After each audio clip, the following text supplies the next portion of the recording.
ফসলের উৎপাদন বাড়াতে গিয়ে আশঙ্কাজনক হারে বাড়ছে অতি ঝুঁকিপূর্ণ রাসায়নিক কীটনাশকের ব্যবহার।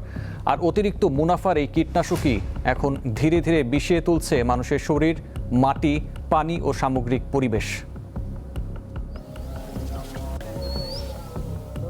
সবুজ মাঠ আর সোনালী ফসল আর কৃষকের হাতে স্প্রে মেশিন।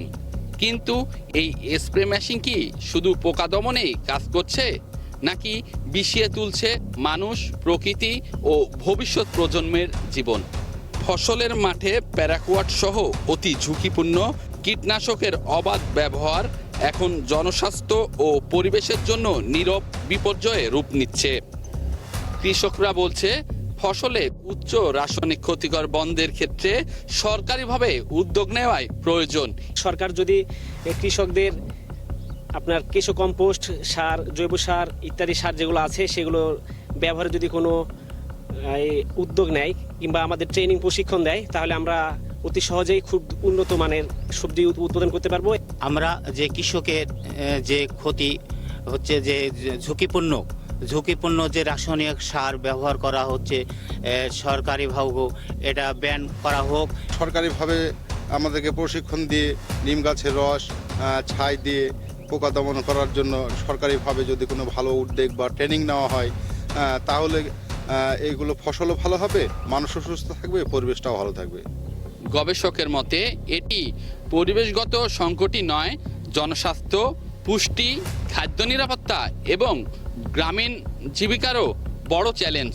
আমরা তো একটা ইকোসিস্টেমের মধ্যে বসবাস করি, সেই ইকোসিস্টেমটাই ধ্বংস করে দিচ্ছে রাসায়নিক এই কীটনাশক। আর সব থেকে বড় বিষয় হলো আমাদের বাংলাদেশে যে সমস্ত কীটনাশকগুলো ব্যবহার হয় সেগুলো হাইলি হ্যাজার্ড পেস্টিসাইড। বিশেষ করে প্যারাকুয়েট পৃথিবীর বিভিন্ন দেশ, এখন পর্যন্ত 70টি দেশ বন্ধ করেছে।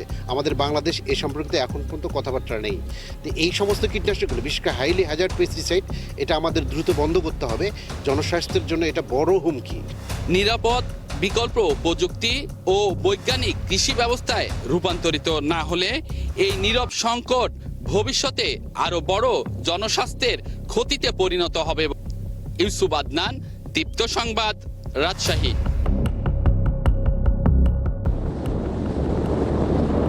রবিবার সকাল 10:30টায় ঢাকা থেকে হেলিকপ্টারে কক্সবাজারের মাতারবাড়ি পৌঁছবেন প্রধানমন্ত্রী তারেক রহমান। সেখানে গভীর সমুদ্র বন্দর, কয়লা বিদ্যুৎ প্রকল্প ও মহেশখালী সমন্বিত উন্নয়ন ব্যবস্থা পরিদর্শন করবেন তিনি। এরপর বেলা 12:30টায় যাবেন চট্টগ্রামের বাঁশখালী উপজেলায়। সেখানে বাহাছড়া সমুদ্র সৈকতে সাম্প্রতিক বন্যায় ক্ষতিগ্রস্তদের পুনর্বাসনের লক্ষ্যে আয়োজিত অনুষ্ঠানে যোগ দেবেন প্রধানমন্ত্রী। চট্টগ্রাম মহানগর, চট্টগ্রাম উত্তর এবং দক্ষিণের একেবারে উপজেলা পর্যন্ত নেতৃবৃন্দের সাথে, বিএনপি এবং অঙ্গ সহযোগী সংগঠনের নেতৃবৃন্দের সাথে উনি ওপেন হাউস মত বিনিময় করবেন। আমি মনে করি বাংলাদেশের রাজনীতিতে এবং গণতান্ত্রিক চর্চায় এটি অত্যন্ত বিরল একটি পদক্ষেপ এবং নতুন একটি পদক্ষেপ। বেলা 1টায় উত্তর চট্টগ্রামের ফটিকছড়ি যাবেন প্রধানমন্ত্রী। সেখানে হেফাজতে ইসলামের নেতা আল্লামা শাহ মহিবুল্লাহ বাবুনগরীর সাথে সৌজন্য সাক্ষাৎ করবেন। আমাদের এখানে প্রধানমন্ত্রী আসছে, আমরা এতে অত্যন্ত আনন্দিত, অনেক উৎসাহিত, অনেক আনন্দিত, কারণ আমরা চাই ওনাকে সুন্দর মতো বরণ করতে। এরপর হাটহাজারী যাবেন প্রধানমন্ত্রী তারেক রহমান। সেখানে হেফাজতের সাবেক আমির মরহুম আল্লামা শাহ আহমদ শফির কবর জিয়ারত করার কথা রয়েছে তার। এদিন বিকেল 5টায় হাটহাজারী কলেজ মাঠে জনসভায় সাম্প্রতিক বন্যা দুর্গতদের সহযোগিতা দেওয়ার কথা রয়েছেন সরকার প্রধানের। আমাদের সার্বিক প্রস্তুতি চলছে। আমরা প্রত্যাশা করছি আগামীকালকে দুপুর 12টার মধ্যে এই সমস্ত কার্যক্রম শেষ হবে এবং আমরা আমাদের দুটি হেলিপ্যাড করা হয়েছে। আমরা সেই হেলিপ্যাডে মাননীয় প্রধানমন্ত্রীকে এখানে আমরা রিসিভ করার জন্য আমরা সবাই অধীর আগ্রহে, পুরো বাঁশখালীবাসী, চট্টগ্রামবাসী, তারা আমরা সকলেই আমরা অপেক্ষা করছি। সন্ধ্যায় চট্টগ্রামের একটি হোটেলে সাংগঠনিক সভায় যোগদান শেষে রাত 9:30টায় বিমানে ঢাকা ফেরার কথা রয়েছে প্রধানমন্ত্রীর। রুনা আনসারি, দীপ্ত সংবাদ, চট্টগ্রাম। আওয়ামী লীগ আদালতের মাধ্যমে নিষিদ্ধ সংগঠন, তাই এই সংগঠনের প্রধান যদি বক্তব্য রাখেন তবে তা কোনো মিডিয়ায় প্রচার করা আইনসঙ্গত হবে না বলে মন্তব্য করেছেন তথ্য ও সম্প্রচার প্রতিমন্ত্রী ইয়াসের খান চৌধুরী। সকালে চট্টগ্রামের কালুরঘাট বেতার কেন্দ্র পরিদর্শন শেষে তিনি এ মন্তব্য করেন। বলেন, শেখ হাসিনা একজন সাজাপ্রাপ্ত আসামি। তার ব্যাপারে পররাষ্ট্র ও স্বরাষ্ট্র মন্ত্রণালয় যে অবস্থান নিয়েছে তা খুব পরিষ্কার। তথ্য মন্ত্রণালয়ও এই সিদ্ধান্তের সাথে একমত। এ সময় প্রতিমন্ত্রী আরও বলেন, সোশ্যাল মিডিয়ার পরিধি যত বাড়ছে, ভুয়া তথ্য ও গুজবের পরিমাণও বাড়ছে। সরকার এসব বিষয় নিয়ে নতুন করে ভাবছে। এ নিয়ে পদক্ষেপ নিচ্ছে তথ্য মন্ত্রণালয়ও। আমরা একটি বড় প্রজেক্ট হাতে নিয়েছি নিউ মিডিয়ার মাধ্যমে, এবং মিস ইনফরমেশন, ডিসইনফরমেশন, অপতথ্য বা যেই তথ্যগুলা সঠিক নয়, যেগুলো প্রচার হচ্ছে বা প্রচার করার যেই প্রবণতাটা দেখা যাচ্ছে, সেখানে সাইবার সুরক্ষা আইনের মাধ্যমে এবং আমরা অপতথ্য এবং মিথ্যা তথ্য প্রচার বন্ধ করার জন্য আমরা বিভিন্ন রকম প্রজেক্ট হাতে নিয়েছি। বিভিন্ন রকম টুলস আমরা ডেভেলপ করার চেষ্টা করছি, সফটওয়্যার এক্সেট্রা, যেগুলোর মাধ্যমে আমরা ফ্যাক্ট ফাইন্ডিংস করে জনগণকে অবহিত করতে পারবো যে কোনটা কারেক্ট ইনফরমেশন, কোনটা মিস ইনফরমেশন, ডিসইনফরমেশন। দেশের 2 জেলায় সড়ক দুর্ঘটনায় 5 জনের প্রাণহানি হয়েছে।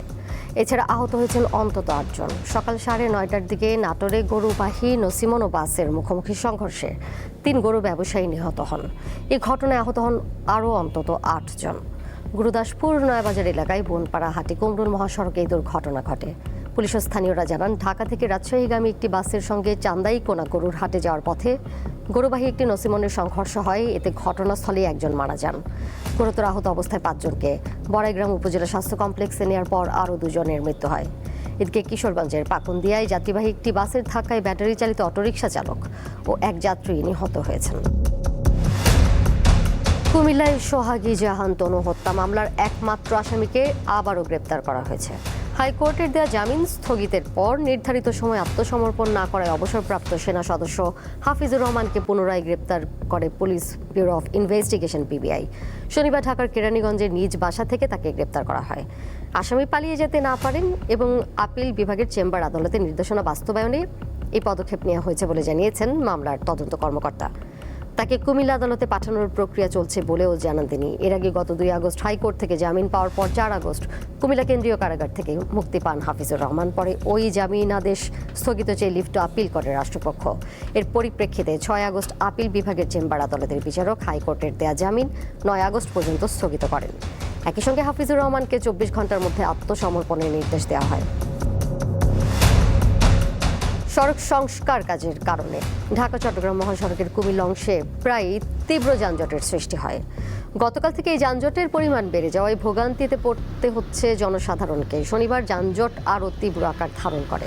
মহাসড়কের বিভিন্ন অংশে যানবাহনের ধীর গতির কারণে ঘণ্টার পর ঘণ্টা সড়কে আটকে থাকতে হচ্ছে যাত্রী ও চালকদের।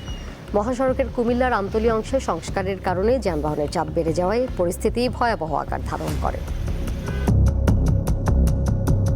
সারা দেশের সমস্ত ব্যবসায়িক সিন্ডিকেট ভেঙে প্রান্তিক কৃষক যেন লাভবান হন, সেই উদ্যোগ গ্রহণ করা হচ্ছে বলে জানিয়েছেন আইনমন্ত্রী মোহাম্মদ আসাদুজ্জামান। সকালে ঝিনাইদহের শৈলকুপায় পাট ও পেঁয়াজ বাজার পরিদর্শন শেষে এ কথা বলেন তিনি। মজুতদারের বিরুদ্ধে হুঁশিয়ারি দিয়ে মন্ত্রী আরও বলেন, বাজার সিন্ডিকেট ও মজুতদারের বিরুদ্ধে বিশেষ ক্ষমতা আইন প্রয়োগ করা হবে। পরে শৈলকুপার হাট বাজার গিয়ে ক্রেতা বিক্রেতার সঙ্গে কথা বলে তাদের সমস্যার কথা শুনে তাৎক্ষণিক সমাধান করার ব্যবস্থা করেন মন্ত্রী।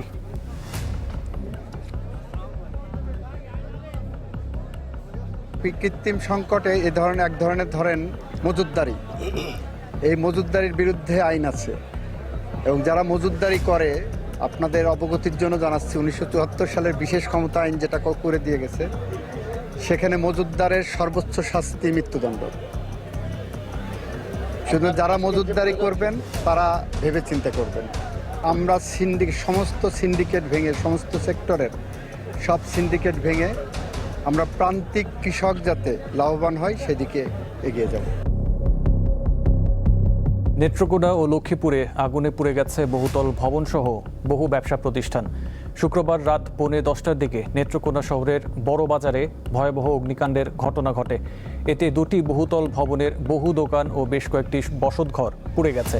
ফায়ার সার্ভিসের 5টি ইউনিট 2.5 ঘন্টার চেষ্টায় আগুন নিয়ন্ত্রণে আনে। এদিকে গতকাল রাত 12টার দিকে লক্ষ্মীপুরের রামগতি উপজেলার আলেকজান্ডার বাজারে ভয়াবহ অগ্নিকাণ্ডের ঘটনা ঘটে। এতে 8টি ব্যবসা প্রতিষ্ঠান পুড়ে গেছে। ফায়ার সার্ভিসের 4টি ইউনিটের 2 ঘন্টার চেষ্টায় আগুন নিয়ন্ত্রণে আসে।